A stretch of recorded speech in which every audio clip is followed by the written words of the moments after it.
How is everyone on this Wednesday? Good, good, good. Excellent. Good to see everyone. How are you feeling? Since I'm going to talk about emotions today, how are you feeling? Did you check that out? You could take a breath. One of the ways that I like to feel is to take a breath and put my hand on my heart. Actually, my other hand is ending up on my belly like we do in yoga. So it could do that too, like one hand on your heart, one hand on your belly. Maybe even close your eyes, take a breath. Just check in with yourself for a minute. Not what you're thinking about how you're doing, but how you're actually doing. How's your body feel? How's your heart feel? How's your being? What's it like in your being in this moment? Yes. So we just check in sometimes. So when you're finished with that, come back with the rest of us. Or you can stay there if you're like, oh, this is juicy. I'm just going to stay right here. Yes. Today is called Emotions Are Good for You. Or it might have been Feelings Are Good for You. I don't remember which one I said. But one or the other. Our emotions, we really want to befriend our emotions. They really are our friends. All of them, right? There's conversation about positive emotions, negative emotions, and maybe that's so on some level, right? Because we certainly don't want to be living in anger, right? Or living all the time, like make that our space that we dwell in. But those emotions of anger and sadness and fear, and Reverend Catherine will explore fear with us this Sunday at her workshop, those are all really valuable too, right? Those are all, these feelings, these emotions really give us some amazing information on our spiritual journey to tell us where we are. The first time I remember being really confused about my emotions, because I did grow up in a household where we weren't really encouraged to have emotion. It's like, don't have emotion. It just wasn't a thing in our family. We never talked about how you're feeling, and if you did have feelings, someone would try to talk you out of it pretty quickly, right? Even if you're crying, right? I'll give you, many of us heard that, right? I'll give you some, if you're going to cry, I'll give you something to cry about.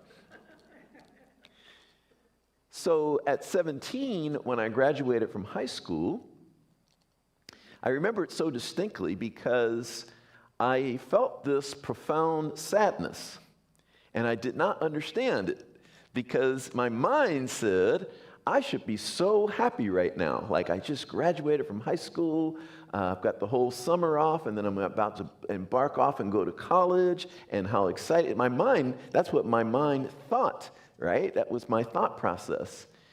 And yet I felt this deep, profound sadness that I could not understand at that time. And it wasn't until many years later, as I understood emotion better, as I understood how our emotional system, if you will, works a little bit better, that I realized that not only was this the beginning of something new, which was the exciting part and the fun part and the part that I was loving, but it was also the ending of something. And so I was grieving the loss of that experience, right? That experience of showing up there at school and greeting friends and all that went with being in high school, right? So this is the value, if you will, of these emotions and feelings we have, is that they let us know something that the mind isn't even aware of if we're paying attention, right? If I would have had that level of sophistication, that level of awareness at that time, I could have realized, oh, I also need to grieve and be with the sadness of what I'm leaving, right? There's the excitement about where I'm going, but there's also some sadness I'm feeling about where I've been and leaving where I've been. So these emotions and feelings, which, by the way, as I said on Sunday, emotions and feelings are experienced in the body, which is why I invited you to close your eyes, feel into your body, right? Put your hands on your body, feel into your heart space, feel into your belly space, because emotions are experienced in the body. Oftentimes, in our world, because we are collectively, in many respects, so disconnected from our feelings, so disconnected from our emotions. If we ask someone, how are you feeling? They'll tell you what they're thinking. They'll say, I'm great, that this happened today, and this happened, and this is going to happen tomorrow, so I'm great. And I do that too sometimes, right? And it's okay. But I think what we're learning is also to be able to express how it is we're feeling. Especially with feelings like anger, right? Anger is a really good one, right? Because most of us don't feel like we're allowed to have anger. Right? That we're supposed to have anger, especially all of us who are like really spiritual, right? We're so spiritual, right? Like if I were to get angry, it would be, oh my goodness, the minute. I've heard people say that to me before about other people. They've said that they come to me about someone else, and they said, and they were angry as if they committed like a mortal sin, right? This person was angry. I must report that to you, Reverend Gregory. This person was angry. It's terrible. No, it's not terrible. I'll ask the question of you all that I've asked of other groups. How many people in here have ever experienced anger? I think every hand is up. One person maybe is like, no, I'm not going to admit it. We all have experienced anger. The Hendricks, Gay and Kathleen Hendricks, who wrote the book Conscious Loving that I'll be teaching a class on starting November 9th, best class I've ever taught. I created the class based on that book. I've taught that class more than any other class I've ever taught. Favorite class to teach because it's so leading edge in terms of our growth as humanity and what is necessary for us as humanity to get in touch with these emotions, to get in touch with, to become more conscious in how we're relating to each other. Because when we're in touch with these emotions, we can be much more honest and authentic about what's really going on. Because what happens usually when we feel angry, right? Where are we placing our attention when we feel angry usually? Out there somewhere, right? Some organization, some person, and we're not at all in touch with what's going on within ourselves. Like that moment when I was graduating from high school, right? There was something going on within me at that moment, right? And it's the same when we get angry. There's something going on within us. Some need maybe that's not being met. Some value that is feeling violated, or something is going on with us, or some unhealed part of ourselves that got triggered by an experience that we had. The thought is that we're angry because this person did something, right? That's another one of these codependent kind of things that we'll learn about in the class is, someone gets angry and someone who is not aware of how all of this works will say, let's just say it was me, right? And let's just say that Sue got angry, right? And they'll say, Gregory made Sue angry. That's not true, right? The truth is that she got angry. She would never that's why I can use her as an example. So look at the smiling face. I'm sure maybe once in her life she's been angry. But we don't make people feel a certain way. They just feel that way, and they feel that way because of something within themselves. And of course, it doesn't excuse our behavior, right? We can't just go around doing all kinds of things and say, well, that's your experience, right? Like if I go up and yell in her face and cuss her out and she feels angry, right? I probably had something to do with that. I mean, it's still hers to own in terms of, because we're still at choice as to, we're not at choice necessarily as to what we feel, but we're at choice as to what we do with it, right?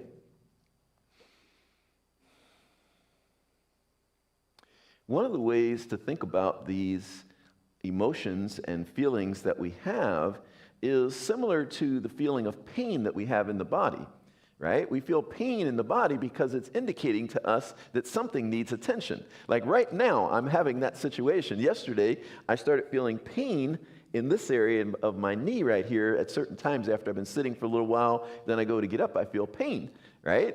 You could say, well, that's a bad thing. Oh, no, it's pain. No, it's a good thing because it's telling me that something needs attention. And I've been like playing volleyball, tennis, started working out at the gym and lifting weights again. I mean, I've been doing all this physical stuff, and what it's telling me is like, okay, like slow down a little bit. Maybe we'll take a couple days where we won't do anything physical, right? Let that heal a little bit. It's the same with our emotional pain, right? It's the same with that it's telling us that something needs attention, right? Like if I go up and I won't keep using Sue, she'll get a complex. Some imaginary person over here, seated in the front row over here. You know, if I go up and tell that person off and yell at them, obviously we're going to feel something, because that doesn't feel good to most of us, right? That's not going to feel good, right? However, if I go by and make a comment, right, that maybe to me was a benign comment, there was no intent behind it other than just making a comment, right? And that person has like a really big reaction. That's what I really pay attention to a lot. When the reaction is very much bigger than what actually happened, right? Like even if someone says something not so nice to us, right? Okay, yeah, we kind of have a feeling, right? It doesn't feel good. You know, maybe we feel a little upset for a moment. And then we let it go, right? But when someone says something to us, and then the week later, and 2 weeks later, and a month later, or maybe for the whole week we're just stewing over it, that's an indicator for us. That's our own emotional intelligence. That's our own spiritual awareness that is giving us information that if we were just to pay attention to, we would have a healing ourselves. And that person and what they said would become a gift to us. Because they would become the trigger, not for just for us to have a reaction, but they would become the trigger for us to actually have a healing. For us to actually go deeper into ourselves and say, what's that about? And one of the most beautiful ways I have found to do that is to get out my journal. First of all, sit in the silence for a while. Maybe you put my hand on my heart, put my hand on my belly, close my eyes, and just feel into my being. But also get out my pen and paper and journal and really peel back the layers of the onion. Really ask, what's that about? Like, that's quite a reaction, right? Like if it's just a quick reaction, right? It's a natural reaction that someone says something not so kind, and we get that like initial reaction, and we kind of just feel it, and then it passes through, and we're on our way, and we're not even thinking about it anymore. We don't have to do any deep thing about that because that's natural, right? But if we're still stewing, and we're telling, you know, then the other thing is we start telling people about it. Can you believe what this person said to me? The better thing, rather than going and telling everyone all that, and then getting them all riled up too, is to really look within ourselves and say, what's going on with me that has me having such a strong reaction to this? Yeah, what they said wasn't so nice, but why am I having such a strong reaction to it? Because I'm involved now. If it was just them saying that and I had a momentary thing and moved on, then it would be all about them. Oh, good, it's not me. If it's for me, I'm busy right now.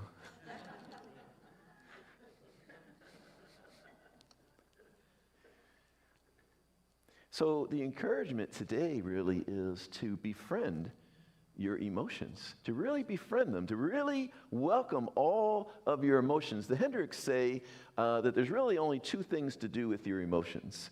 The first thing is to what? Feel them. Who said that? Is that Beverly? Beverly, my star pupil Beverly over here. Two things to do with emotions. The first one is to feel them, right? Really be not try to push them away, not try to numb out to them, but actually feel them. And then the second thing is to communicate them to ourselves as well as to whoever else we might be close to. But instead of communicating them in a way that we're projecting outward, we communicate them in a way that we're looking inward, right? And we're sharing authentically, right? So here's like anger, how it shows up in the world a lot, right? Anger, how it shows up in the world a lot is like maybe we're yelling, we're raising our voice, we're pointing the finger at that person. I can't believe you just did that. And anger in a conscious way could actually be expressed very calmly. Because you're not trying to resist it or push it down, and you feel it, and all you're doing is acknowledging, wow, when you said that, I noticed, you're not projecting and blaming the other person, I noticed that I felt a lot of anger come up when you said that. And then you still are not putting it on the other person, because then you look a step deeper, and you go, I noticed what that did is that tapped into when I was growing up, and I was always told that by whatever, my father, my brother, my sister, my mother, my teacher, whatever. And I noticed that, wow, that wound is still a little bit there. And when you said that, it really triggered that space in me. Doesn't that feel really authentic? and it's truthful. It's honest, right? When we say, you did this, and you did this, and you did this, it's like we're pointing to something that's not really what's going on. What's really going on, when I really get that, and sometimes it might not be like that, right? Like that thing where we said that, like, if someone says something that really is, kind of unkind, we're going to have to start putting that in the announcements. Please turn your cell phones off. If someone really did say something that, you interpret as unkind, or maybe even is unkind, generally accepted as unkind, then we can just communicate that. We can just communicate, but again, because we're owning it, we still don't have to project outward. We still don't have to start pointing the finger and blaming. We just have to say, wow, I noticed when you said that, I felt some anger come up. Maybe because it's like, wow, I really want to be treated with respect and dignity, and I didn't feel that the way you said that represented that for me.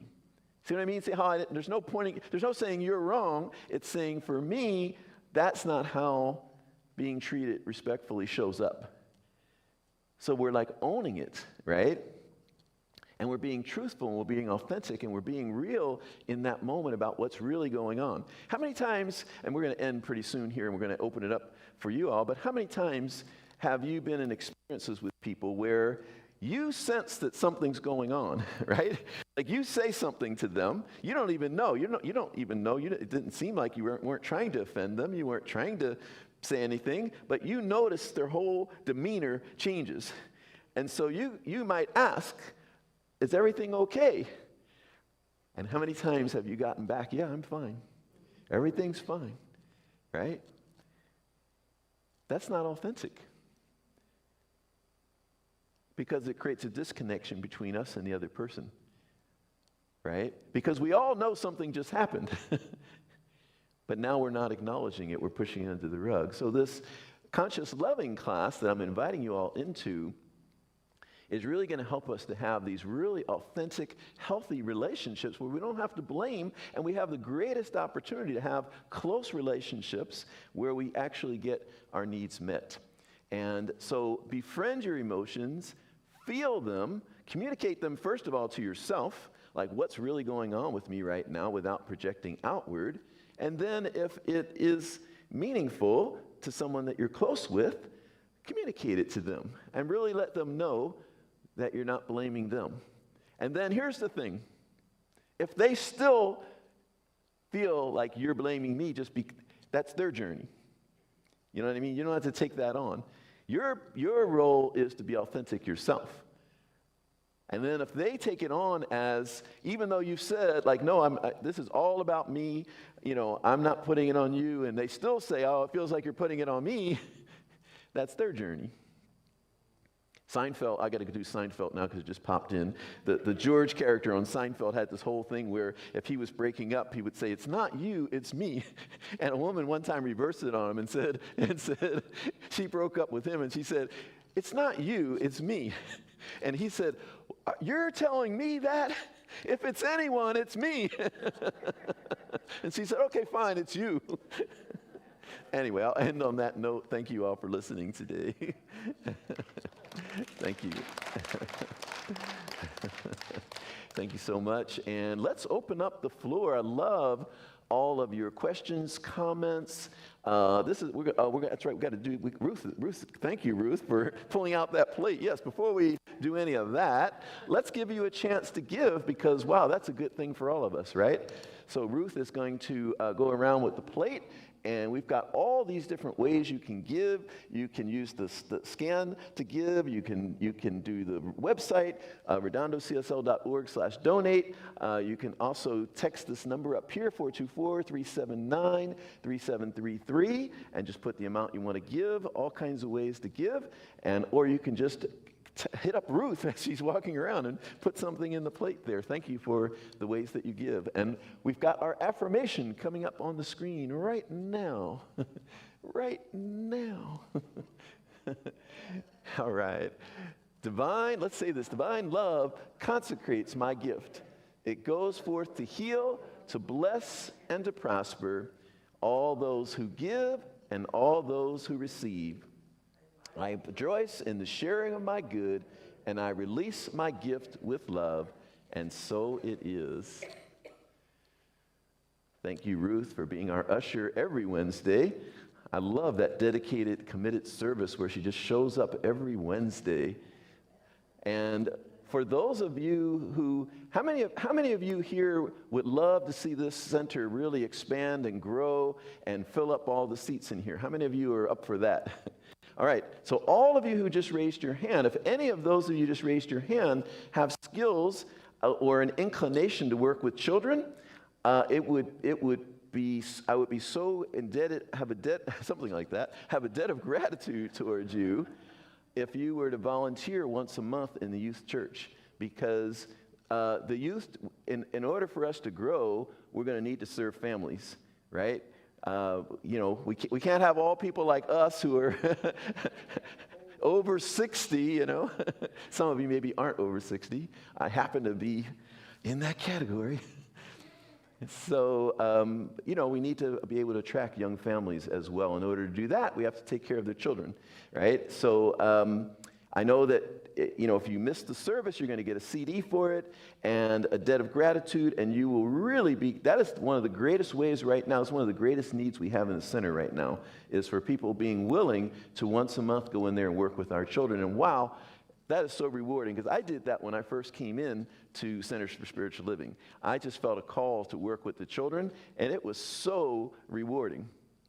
So if you're called to do that, please do, and it will be so helpful, and it will fulfill your desire to grow the center.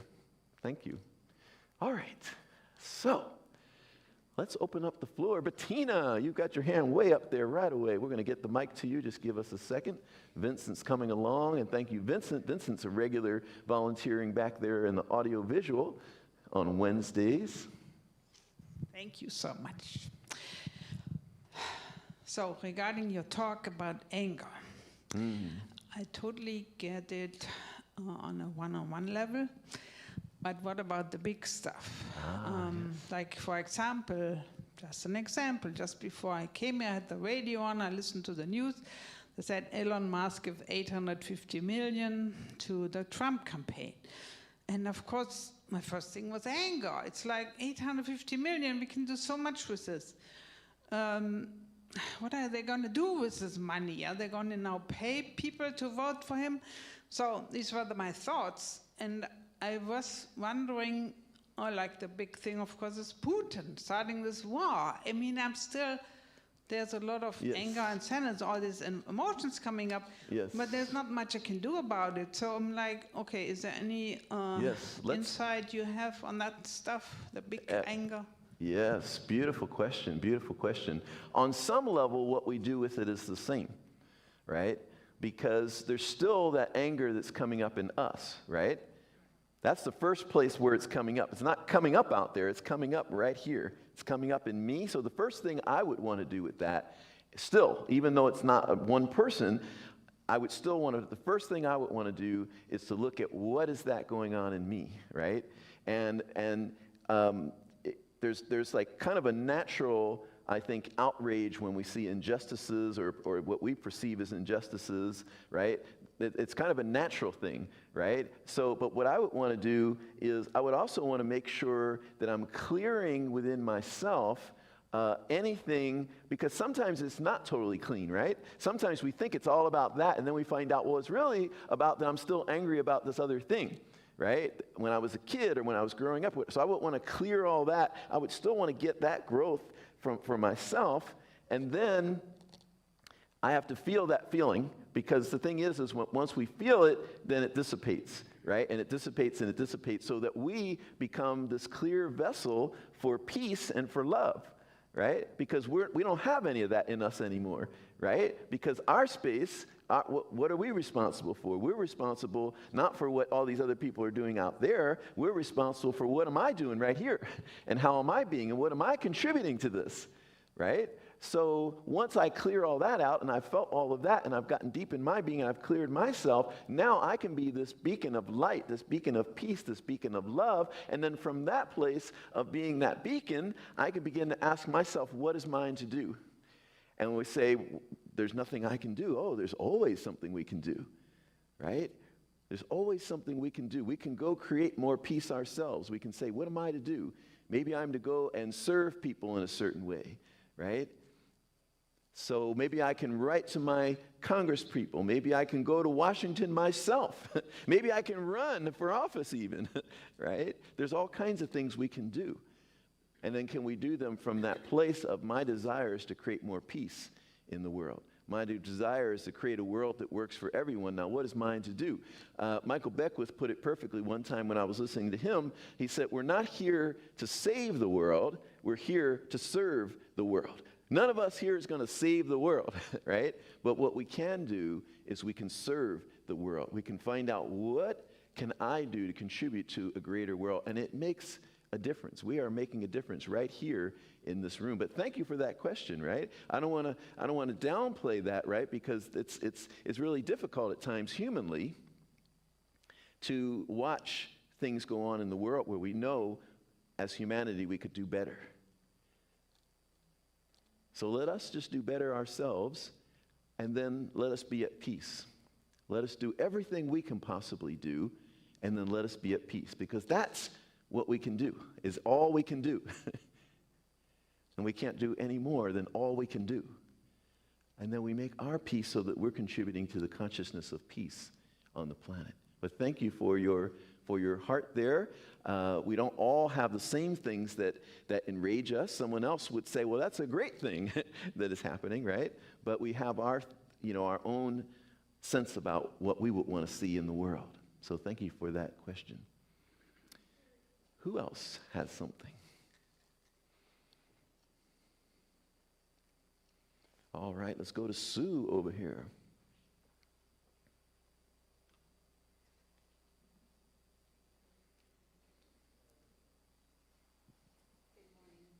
Good morning. Good afternoon, I guess. So segueing off of Bettina's very thoughtful, and I can understand her pain, I feel the same thing when I look around at how people treat the environment. Ah, yes. And, I see the dolphins swimming down at Torrance Beach, and I think about the pollution we allowed to go down the sewers and things like that. And it's hard for me not to feel anger and terror. So I have a problem when people are unconscious. I'm very interested in your class because it's not conscious loving. It's being asleep and what I call into meism. They're not thinking about others and other beings, just themselves. Yes. So how do I deal with that terror and anger? Well, let me start by saying I have that as the same thing within me. Within me, when I see what I see as like really unconscious behavior, I'm like, oh, come on, people, humanity, come on, we could do so much better. And what it actually motivates me to do a lot of what I do.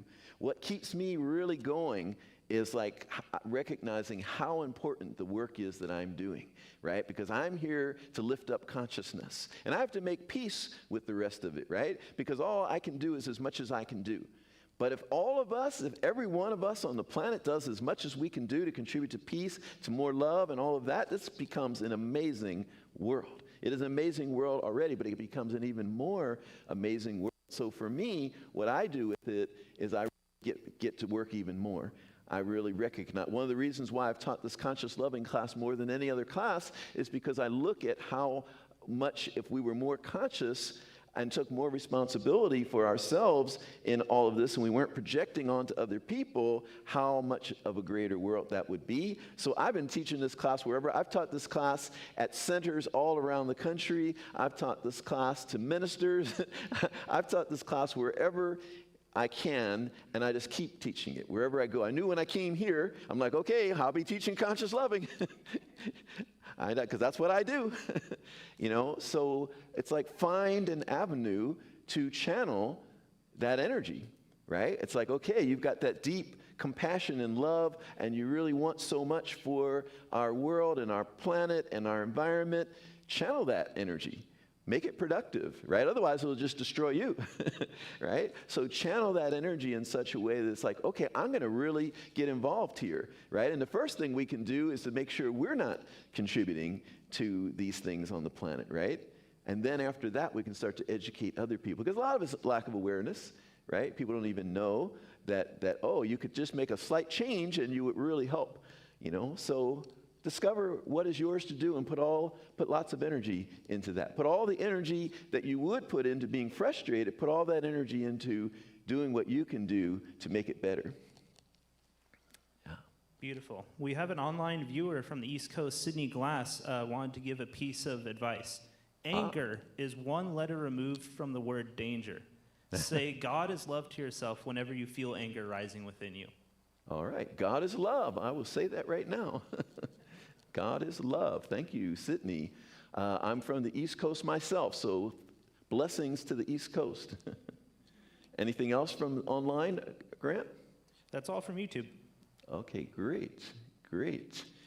Anyone else have a question or a prayer request or a comment or any of that good stuff? Hello, there's Lita. She came right through the door with a question. I like it, or a comment, or. Couple of things. When we respond angrily to something, if we are able to remind ourselves, take a step back, what did I think about X? Because usually we're responding to our thoughts about something, our interpretation of something, not to the something out there. That's one thing. And then the other thing is, let's say we say, well, so-and-so said this, and therefore they're going to do X, or that means Y. The next question can be is, do I know that to be a fact? Yes, we make up a lot of things. We interpret a lot of things. Exactly. Yes. And so if there's any doubt, and even if we say, well, that's what they've done for the last 10 years, if we hold on to being connected to source at all times, and if we hold on to that source, being for goodness or for life or for everything truly loving, then ought we not to allow the possibility that up until now they've done X, Yes. but from today on, they may actually do Y even one time. And that may help us question, is anger truly the most loving choice, even for us, to allow us to open up to more options of response? Yes, What do you think? Thank you. Yes. Does that make sense? It does. It makes perfect sense, and I love what you said. And I want to distinguish one thing here, and that is the feeling of anger, which is very healthy, right? Because we all have raised our hands. We've all felt anger, and how we express and what we do with that anger. Because this is the key thing here, right? Because we all feel angry, and that's natural. Like, you don't have to worry about that, right? Like, if you say, oh, I feel angry, that's okay. I had a man one time in a meeting said, I feel angry, and he was really in it, and I said, okay, that's fine. Tell me more. Tell me more. Tell me what you're feeling angry about. And the more we talked, the more it dissipated. So it was not a problem. Everyone else in the room was like, because they didn't know what to do with it, and I was the new person. It was the first time in that group. I was in that group, and everyone else was like, until they saw that, like, oh, it's okay. And everyone kind of relaxed, and then it kind of dissipated. So feeling angry is not a problem. The ways that we have typically as humanity, the reason why I think we have such an issue with anger is because of the ways that what people have done with it. People have started yelling and throwing things and maybe gotten violent or started demeaning another person or projecting on and saying, you lousy, right? It's all of those things that have given anger such a bad reputation, right? If it were just kept at the level of an emotion, where it's just like, oh, I noticed that a lot of anger is coming up for me right now. And then you wouldn't be afraid of my anger, right? If I'm just acknowledging an emotion. And you go, oh, well, tell me some more. What's going on with you, right? But if I were to be like, right? Then everyone's like, whoa. So I love what you're saying, Lita, and it's like not responding from anger, but responding to the emotion of anger that's going on inside of us and choosing what to do with that in a really healthy, conscious way. So to acknowledge that we feel angry is not a problem, but to begin to act out the anger and project the anger outward, then it becomes destructive. So let's see if there's anyone else in the room. Vincent, let's see if anyone else has a comment. Or Cheryl, it's about to call you Cindy for some reason. Cheryl. Ago, there was a couple of girls sitting over there, and they had been betrayed by somebody. I got that feeling. Well, I got betrayed, and it was by my sister. And so my first reaction is, I just won't talk to her anymore. But you can't really do that. It's not good for me, for one thing. But it's just, what do you do when somebody has betrayed you? You're angry, but you're also hurt at the same time. Yes. I don't know if you... Betrayal is not fun. We probably all have. Who here has experienced betrayal? Anyone ever experienced betrayal? I have. It is not fun, right? And it's that same process, right? The first thing is to really feel it, right? And feel what's coming up. So we've got some anger coming up, so we get in touch with that anger. We feel that anger. We've got some feelings of hurt feelings coming up. We feel all of that. And then we allow our awareness and our consciousness to see what else in us it's connected to, because a lot of times it's amplified by other unhealed parts of ourselves. Right? And so we use it as an opportunity to heal all that's there that's amplifying it, so that when we heal all of that, what's left is just this one little thing here that maybe is one big thing, right? And then once we really can own it for ourselves that this is something I'm feeling right now, maybe if the opening is there, we do share with the person. Right? We do share with the person without projecting and blaming. We do share, wow, when you did this, I felt this. Because I really have a need, I really need to be able to trust you. And whatever happened, like I shared this with you and then you betrayed my trust, right? And I really had a need for you, and then we do decide. We ultimately do decide how close we want to be with a person, right? Like with a family member, it's a little tricky, right? But we still get to decide how close of a relationship do I want to have with this person, right? If I can have that kind of an opening where we have a breakthrough in the relationship as a result of that, then it's been a win, right? It's like, okay, now we have deeper understanding. If the person says, hey, the heck with you, I'll do whatever I want. Then we get to decide, how close do I want to be? I'm not saying we cast the person out of our heart, but maybe we're not spending as much time with that person. Maybe we're not allowing them into our space as much as we would if they would treat us the way that we choose to be treated. Right? So we are at choice even with family members in terms of how far we let them in to our life. And for me, I don't know, just me, people have to treat me really well for them to come in close. If no one gets cast out of my heart. I can love every person, but in order for them to come in close and be in my close sphere, it's a requirement. Got to treat me well. It's just the way it is for me. And each of us get to have our own way of being, but I would ask if anyone is allowing people in your space that aren't treating you well, why? Right? All right, so we're coming to the end of our time, and I did get to speak to these two young ladies afterward, and we had a really good conversation and really supported them in what was up for them.